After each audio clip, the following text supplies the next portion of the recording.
WhatsApp guys, নতুন একটা blog নিয়ে আবার চলে আসলাম। আজকে তো আমরা দেখে বুঝতে পারতেছেন আজকে কোথায় যাচ্ছে। আজকে যাবো যে গরু বাজার যাওয়ার জন্য গাড়িতে উঠে আসলাম। এখন বর্তমানে অক্সিজেনে আসছি। আর কালকে মেহেন্দি দিছি, তাই মেহেন্দিটা দেখছেন আপু মেহেন্দি লাগিয়ে দিছি। দ্বিতীয়ত এখন অক্সিজেন্টে আসছি, আর আইসা গাড়িতে উঠে এখন গরু বাজার চলে যাব। গরু বাজার আসার পর গরু বাজারের ভিতরে ঢুকে গেলাম। এখন বর্তমানে গরু বাজারের ভিতরে ঢুইখানে দেখতেছি গরুগুলা কত সুন্দর। আর দ্বিতীয়ত এই গরুটার দাম হচ্ছে যে আপনার 1 লাখ 1.5 লাখ টাকা। ভাই গরু বাজার যাওয়ানোর পর ভাই যে অবস্থা, ভাই গরু বাজারে এখন বেশি গরম চলতেছে। 1 লাখের নিচে কোনো ভালো গরু এনে বর্তমানে গরু বাজারের মধ্যে।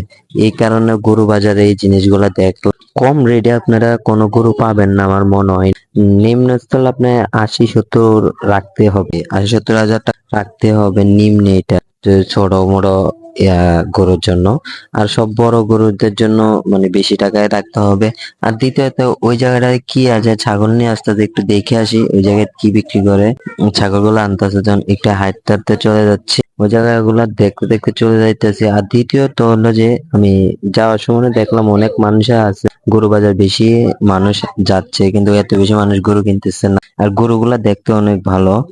দ্বিতীয়ত আর নিজে একা একা থাকলে তো হবে না, আমাকে নিজেকে দেখাতে হবে, এই কারণে আমি দেখে দেখে ফেললাম আমাকে।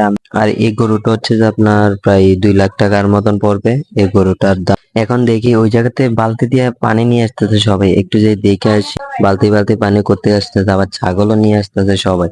কেন নিয়ে আসতেছে এটা যে দেখে আসি। এবার একটু যাওয়ার পর দেখলাম একটা গরুর দাম দস্তর হচ্ছে। দেখার পর আমি দেখলাম এই গরুটার দাম হচ্ছে যে আপনার 1.5 লাখ টাকা। 1.5 লাখ টাকা এই গরুটার দাম। এবার বুঝেছেন গরুর বাজার কত হাট চলতেছে বর্তমান, যে 1.5 লাখের নিচে দিবেই না ওরা, এরকম দামাদামি হয়ে গেছে অলরেডি। দেখার পর আমি বললাম যে চাক, দেখে ফেললাম। আর দেখি এই জায়গাটা কি আছে, আর আরো গরু আছে। আর দ্বিতীয়ত হলো যে এই জায়গায় গরু টরু আনা গোসল করাই, তাই এই কারণে এখানে গোসল করানো হয় সব গরুদের। আর দ্বিতীয়ত এখানে গোসল করাই হয়।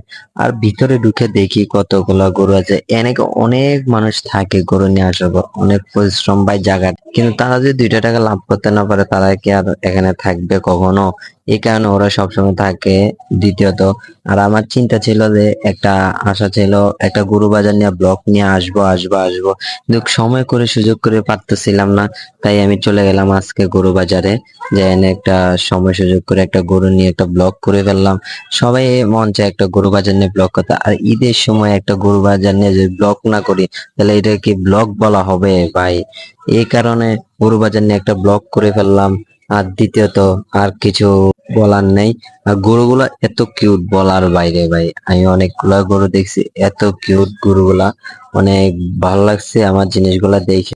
দ্বিতীয়ত হলো যে গরুর দাম এত পরিমাণে বেশি, এত পরিমাণে বেশি, গরু নেওয়াটা অনেক টাফ ব্যাপার হয়ে গেছে বর্তমানে মার্কেটের জন্য। এখন চিন্তা ভাবনা করলাম বাসায় চলে যাব আস্তে আস্তে। আর এখানে থেকে কোনো লাভ নাই, বাসায় চলে যাচ্ছি। সবাই ভালো থাকবেন, সুস্থ থাকবেন। মাই চ্যানেল সাবস্ক্রাইব করে দিবেন, বেল আইকনটা ক্লিক করে দেবেন। ব্রাদার্স সাথে ইউটিউব চ্যানেল।